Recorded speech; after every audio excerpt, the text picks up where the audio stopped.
day to all of our viewers. A very good day to all of our viewers. Welcome to another edition of Marriage Encounter. We are delighted to be with you on the airways. We trust that you are doing well, and we we certainly trust that your marriage is doing well. In the event that you are having some marital challenges, you have tuned into the right program. This is Marriage Encounter. We deal with all things marriage. We share ideas, we have discussions, we address issues impacting and relating to marriages. So we welcome you to listen for the next few moments. This program is 1/2 hour, that is 30 minutes. And so we encourage you to give attention. If your spouse is not with you, we encourage you to let your spouse know that every Thursday at 10:30 on Second Advent Radio, and on Saturday afternoons at 2 p.m. Marriage Encounter is aired on SLC Adventist, that's YouTube. And of course, we have a series of programs, past programs that are on YouTube that you can always go back. Also on Second Advent Radio website, you can always go back and listen to a past program. I am Dr. Carson Greene, and with me is Pastor Staton Adams, and we're going to be guiding you through the discussion. Pastor Adams, good day. We have a very important discussion today. Before we go into it, however, won't you lead us in prayer? Good day, Dr. Greene, and all of our listeners and viewers. We are delighted to come to you again this morning, and we have a very important other segment of our discussion. Stay tuned, call somebody, and make sure they are part of this very important, informative half-an-hour session. Let us pray. Father, again, we thank you for the blessings, the privilege of another day. We thank you for the opportunity we have to share with couples, with families. And we know that these programs are so edifying, enriching. And we just pray, God, that you will continue to guide our minds, guide our thoughts, our discussions, and maybe be able to articulate the information clearly enough that those who are listening, viewing, can understand and apply it to their experiences, their marriage, their families, that we can have the happy families, the fulfilling relationships that you desire of all of us. We pray in Jesus' name. Amen. Amen. Pastor, last week, yes, we were talking about the difference between wants and your individual wants and the relationship needs. Mm-hmm. And I'm not so sure if I did talk to what is the difference between wants and needs. So to give it that perspective that or can, because sometimes some people can't differentiate what is a real need, what is a real want, as opposed to what is a real need, right? I think we should, while we are going this morning, we should today we should talk to that a bit. I think so. I think it's an important area, something that one needs to make that distinction. So it is when you look at the word need, another word that is related is necessity, right? Yeah. I like to use that association, that connection, so that when we talk about a need, we're talking about something that is necessary. It is important to have this if your relationship is going to function well, if you're going to accomplish your goals, if you're going to meet your purpose and fulfill it in a meaningful way. And wants, on the other hand, are desires. These you may want to say are additions. I may be going to a wedding and would like to have a new shoe. If you're a lady, ladies like to have new shoes and new bags and new outfits for weddings, but is it totally necessary? May not be totally necessary. Okay, yeah, so that's it, and I think we have put it there. So are we actually saying that needs are the things in the relationship that are non-negotiable? Those are the needs, are the oxygen of the relationship. They are the beam, the structure. You cannot do without it. Those are the needs. Once something you really desire for the relationship, but if you don't get it, it won't hurt the relationship. The relationship won't end. So, you don't have to lose sleep, as we say, over that, right? And so there are some very strong needs of the relationship. So I just want our listeners and viewers to understand we're not just talking to abstract things, but we are also talking to the very real concrete things that can cause some real disagreements and conflict situations in the relationship, in the marriage. And I made it my duty to listen to read one of my favorite authors in this particular area. And he was saying that you need the thing that we need for a relationship, the thing like we need trust, because without trust, you are just two people who will annoy each other on a regular basis. So when we talk about need, we're just not talking about something that is tangible that you can rest your hand on, but what about these other aspects? The need of the relationship, the need for trust in the relationship. That's a big one. It's a subset of several of the major ingredients that makes for a healthy, positive relationship. Another big need, you need communication. Assuming that you know what your spouse is thinking, um, you can be dead right, even if dead wrong, even though you have an assumption, because assumptions could be right and assumptions could be wrong. I mean, really dead wrong, right? What else we need? You need respect, right? And I would say to couples during the premarital counseling session, do not disrespect each other in private, neither in public. You ought to respect each other at all times, because I've seen situations where couples literally disrespect each other in the public domain, and you see the shame and the embarrassment of the other couple. That's not a nice thing. I literally witnessed this. Respect. Respect is reciprocal. You need support, right? You can't live without it. It's really a need. Support. We need to support each other. When I was going back to school, I needed my wife's support, 100% of her support. When she was going back to school, she needed my support. In fact, she actually wrote it in her comment. There was something in her research paper she had to write, who and who contributed to your success. And she made it a point that her family, and she mentioned her husband, thanking the husband for all the papers that he helped you to read, and all the assignments, staying up with you, helping to read. So you need support, right? When someone is going on to do something that is very important and significant in their life. So we're not just talking about the tangible things that you can put your hand on, but we're talking about these other things also that relationship needs. I suspect, Pastor Adams, that we are not going to exhaust this today, because it is so important a point that I want to make sure that our viewers and our listeners get it well. Sometimes we mix up and confuse the difference between wants and needs as Yeah. they relate to the relationship. Now, when we're talking about relationship needs, you identified some very, I want to call these heavy hitters, some very strong, important elements there. I want to mention one or two that people may tend to overlook, but are equally important. Now, we're talking about relationship needs.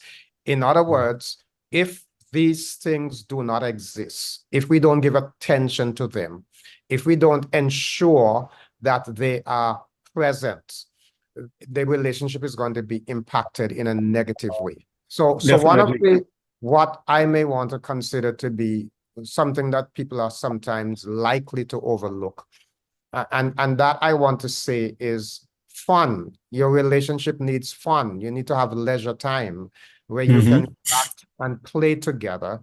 A lot of people overlook this.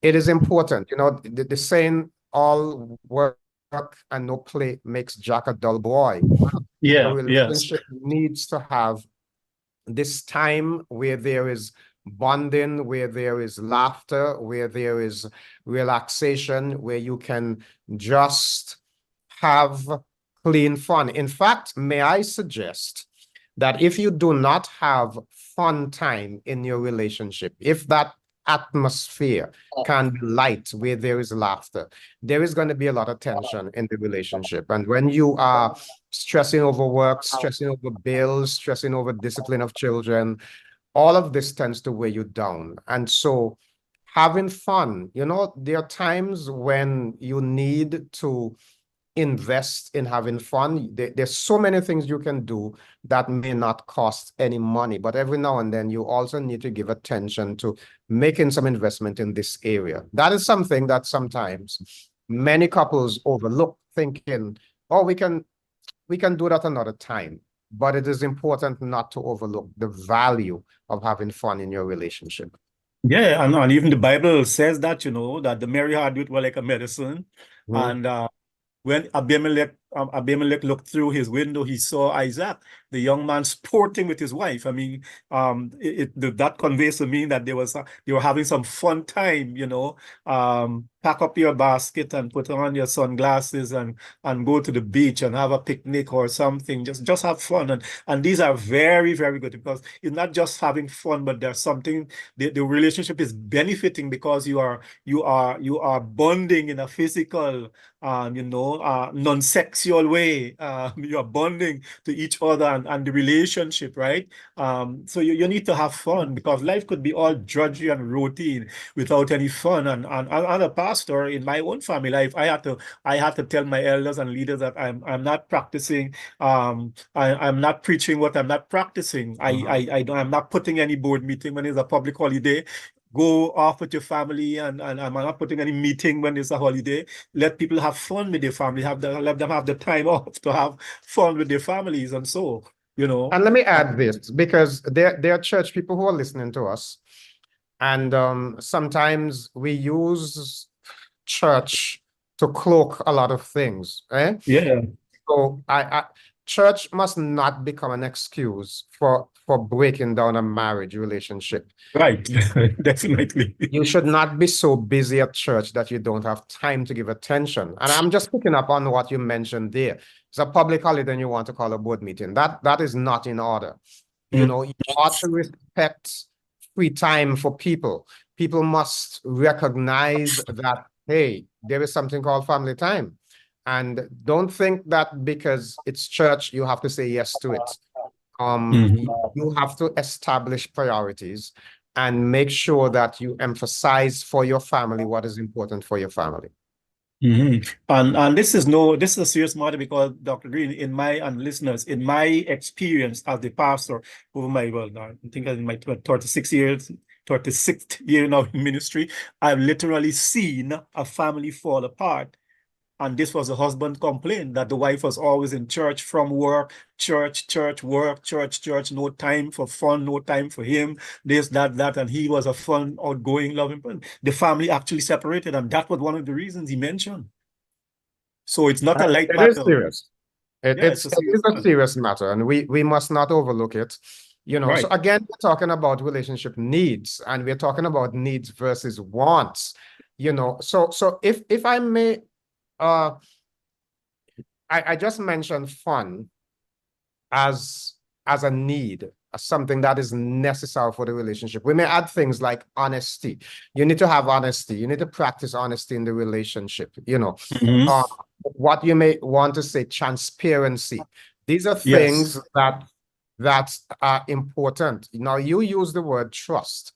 Now, transparency is closely related, because whenever I trust you, I can be open. The minute I begin to hide things, a telephone call comes in and I can't answer it because my spouse is present, then that's a challenge. Or I make some excuse and say, I'm busy now, I'll call you back. And your spouse asks, who is that? And you say, oh, it's work. And when it's not work. So you want to be open. If you have to put a password on your cell phone because you don't, or your computer or your iPad because you don't want your Yeah. spouse to see, Yeah. Those are then really, that becomes a challenge. So that yeah. that transparency, that's honesty, that needs to be present in the relationship for the relationship to thrive in a meaningful way. Yeah. Now, That is so very important. transparency, openness about finances. Matter of fact, this weekend when we were having the seminar, that's one of the areas we're going to deal in intimacy, when it has to do with some of the killers, pitfalls of intimacy. Breaking down intimacy is that's one of the big one, trust, transparency, right? Because the modern research is showing right now that we have a lot of issues with transparency as it relates to finance. And that is why the statistics is showing us that 85% of the couples separate over this issue. And it's not that they don't have the finances, but the finances relating to trust. Right. Finance relating to trust, 85% of the couples who separate now as we speak here this morning over finance, and not just finance, but it's the trust issue that goes along with finance. And you know, another significant thing that is necessary in relationships. You know, we talk about, you have used the word several times today already, Pastor Adams. That's intimacy. Unfortunately, a lot of people do not understand what the word means. You know, and many people, when they hear intimacy, they think about sex. Oh, yeah. You know, Usually. intimacy is really, I like to say it's a common understanding, appreciation, respect, a oneness, Yes. where you come together, where you are open with one another. I like to say intimacy is spelled into me, see. Yes. And it is across several landscapes. So we're talking about, you mentioned financial intimacy. We can talk about sexual intimacy. We can talk about relational intimacy, you know, so that you're open with your friends. We talk about aesthetic intimacy. And we can go on and on. So that idea of the oneness where we can share, and I'm going back to the financial matter, because sometimes you have a spouse who does not know what his or her partner works for. And the whole financial thing is shrouded in secrecy. And individuals have their own separate accounts. And sometimes a husband dies and the wife can't bury him because she has no access to the money. And there is not that sharing, that openness, that oneness. There is a clear breach there of financial intimacy. We need to practice intimacy. This is a need. This is not a want. This is a need across various landscapes in the marital relationship. Yeah. Yes. Yeah. And so when we talk about wants, we said the wants are something that there's something that you really desire to have in a relationship, but if you don't get it, you don't lose sleep over that. It won't kill the relationship. Yeah, the relationship would end because of that. So for example, you may want a spouse with a shared sense of humor, equally shared sense of humor like you do, but maybe the person doesn't have that same level of sense of humor. Doesn't mean that they don't have a sense of humor, but they're not as humorous as you are. Right. I mean, yeah, so you have the difference. And in my example, my wife, she has a sense of humor. She has an infectious laugh from the countryside when she begins to laugh, But I am, I would make I have a sense of humor as well. I would get into laughter and all of that, but I don't think I could laugh like she laughs. Right. So you may want somebody who may have the same sense of humor, and so what does the person who have the same sense of humor like you? What do you do? What do you do? You're gonna break down the relationship over that? Those are simple things. I mean, yeah, you may want someone who is maybe super ambitious, who is motivated to get to the top like you are, but maybe the person doesn't even have the capacity to do so, you know. So we have to understand and be able to live with these realities, right? You may want somebody who's an outdoor person who like going hiking in the woods and going to the beach on Sundays, like every Sunday, but the other person might be a couch potato who wants to look the CPL or the football league or something. Not that they wouldn't go out from time to time with you, but that's not their piece of cake, as we say, the first thing, So wants versus need, and we have to give and take. We have to give and take, and we have to meet each other halfway when it comes to these wants versus needs, and Now, how now we. I use the example of having fun. as a need, giving attention to leisure in your relationship as a need, um, to ensure that there is a sense of positive atmosphere, a certain degree of lightness, so to speak. Now, so if we identify that as a need, a want may be, let's go to Hawaii for vacation. That's a want. Um, you want to have downtime. Downtime may be a need, but going to Hawaii is a want. If you don't Yes. go to Hawaii, your relationship does not have to break up over it. And Right. I Right. think the sadness is that some people will want to break up the relationship over Yes. not going, which Mhm. really is sad because that is just a want. I mean, and it's a good idea. And let me just add here quickly, Pastor Adams, before you comment, that we are not suggesting that you cannot have wants if you can afford them. Yes. No, Yes, you you can. can have wants if you can afford them. But remember, what is more important is the needs, and the wants are add-ons. And sometimes, a lot of times, you may discover that the wants, you may have to compromise on the wants. You don't want to ever compromise on your needs. You don't want to compromise on transparency. You don't want to compromise on being open. You don't want to compromise on respecting one another. You don't want to compromise on supporting one another, etc. But you could compromise on where you take a vacation. So Yeah. that's a distinction that is important that you get, listener, viewer. It's important that you appreciate this. We're not suggesting that you cannot have wants, but we're saying that sometimes you may have to compromise based on a number of things. It may be that Yes. I want to relocate because I may get a better job offer somewhere else. But if I relocate for a better job offer, it may jeopardize the way I want to rear my children. It may jeopardize my wife's profession and her Mm. development, etc. So that Yes. is a want, and I can compromise on that. But the Mhm. need for providing for my family, I don't want to compromise on that. Yeah, I heard let me give another example. I heard a couple going over this one like this.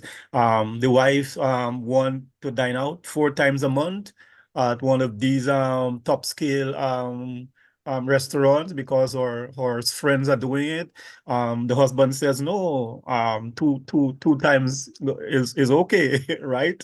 And he's making that point because, well, look at our budget can't take that 4 times a month, right? So he's prepared to compromise to allow for the want, but look at the need, the financial need of the relationship. If we continue going out 4 times a month at this top scale restaurants where $50 is for the water only, and how much is for the beverage, is going to put our budget in some problems, and I heard a couple, talking or going at this, and I said, here, these are real things that people have to deal with every day in their relationships, wants versus needs, and how do we work out to satisfy both, and how do we recognize that this is maybe just my selfish way, or I just want my way, but I'm not looking at the overall bigger picture. We always have to step back and look at the overall big picture and understand. And that is why it's called for this communication, and communication is not just you talking to me and I talking to you, but we have to listen to each other. We have to understand. We have to put the thing into perspective. We have to look at it back and forth. And if you have to back down because your spouse point of view is a legitimate, valid one based on the time, circumstance, situation, so be it. But sometimes our ego gets in the way, and we don't want to think. We just want what we want. We just want what we want. I think it is important to remind our viewers and listeners about the topic we're talking about today. We are looking at conflicts that arise when the desires of one person conflict with the needs of the relationship. So what you want for you is going to endanger the relationship. So to go back to your illustration, where the couple wants to eat out. Not the couple, the one spouse wants to Yes. 4 times a month Four at a times. top scale Upscale. restaurant. Yeah, And I yes. was I was watching a documentary the other night, and I saw that one meal in a certain hotel was 2,000 US, not hotel, restaurant, was 2,000 US dollars. If Wow. it's that kind of top scale restaurant, I mean that's for the Wow. rich and the famous, I tell you. but it's important for us to look at the relationship needs. So when I do that, when I satisfy my desires, my desire to maybe I get a sense of maybe Or happiness. significance. Yeah. Significance. And People somebody to seeing be me reckoned with. walking into that Yeah. restaurant, walking out of that restaurant. Oh, that person is famous. But Mm. what is that doing to my budget? What is that doing to the family's ability to Yes. correctly take care of our needs, to Hmm. finance our children's education, to look at the plans we have towards maybe building a home or those kinds of things. So we cannot afford just to look at what we want. We have to look at what the relationship needs. And when there's a Mhm. conflict between my desire and the relationship needs, then I must give attention to the needs of the relationship. Yeah, because the relationship need in this sense with this particular illustration that we're using is that you have to be able to manage and your finances and your resources very well, because that's what the economists are telling us now, particularly in these days, is that we have come to a time when there's scarcity, the scarcity of many things, and so we have to manage our relation our resources very well, and so that's a big need for marriages and families. How do we manage our financial resources? Because you have goals, you have all of these things that you mentioned, you have children, you have to think about the future. You're planning for your own home, your children education up in the future. I mean, I have four of them, and I tell it costs a heck of a lot, you Mhm. know. In addition to the, what you get from your, organization, you still have your obligations, and it's not just one or two. Four of them I have, So you have to think about all of these things. That you have to think about for a rainy day, somebody may fall ill or something, and you have medical expensive, unexpected. You don't expect that to come on you. So you have to be thinking the overall relationship. So that's one of the big needs. So you might want, yes, to show that you are somebody to be reckoned with, because you could go out and go into this type of restaurant and come out back. But what is it doing to your finances? What is it doing to the relationship, your resources as it relates to the relationship and managing of your resources, you know? So it is so very, very crucial that couples really have serious conversations, communication over these matters, and trash it out, and see what is the best possible decision. That nothing is going to really affect the need of the relationship when I am just seeking to satisfy a want, for whatever reason. We have just about 1 minute, and let me just make this point, Pastor. I was listening to a BBC report. I believe it was 2 days ago, 2 or 3 days ago, and they were talking about the cost of a wedding in India. And they mentioned, I'm assuming that this is for the rich and the famous, because they mentioned that the average cost of a wedding in India is 100,000 US dollars. And then the reporter was saying the challenge is many poor people want to spend that amount of money on their wedding. They get into Hmm. because they want to have this elaborate kind of wedding to keep up with the Joneses, so to speak. Hmm. And then they do get married, but then they spend the rest of their marriage life repaying a loan that they can ill afford.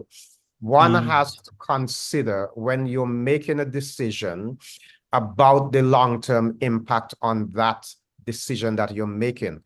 This is what we are discussing here. Essentially, when we're talking about needs and wants, is this necessary? Is this something that if it doesn't happen, because another reporter who incidentally was from India said, yeah, that may be true, but listen, when I considered what I spent on my wedding, it's way less than 1/10 of that cost, Yeah. and the person said, I'm still married, I survived quite well, because people need to appreciate and understand the cost of Yeah. your wedding has very little to do with Yes.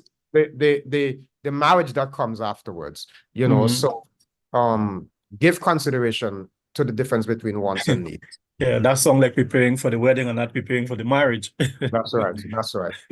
Well, our time has expired, We're and out of so time.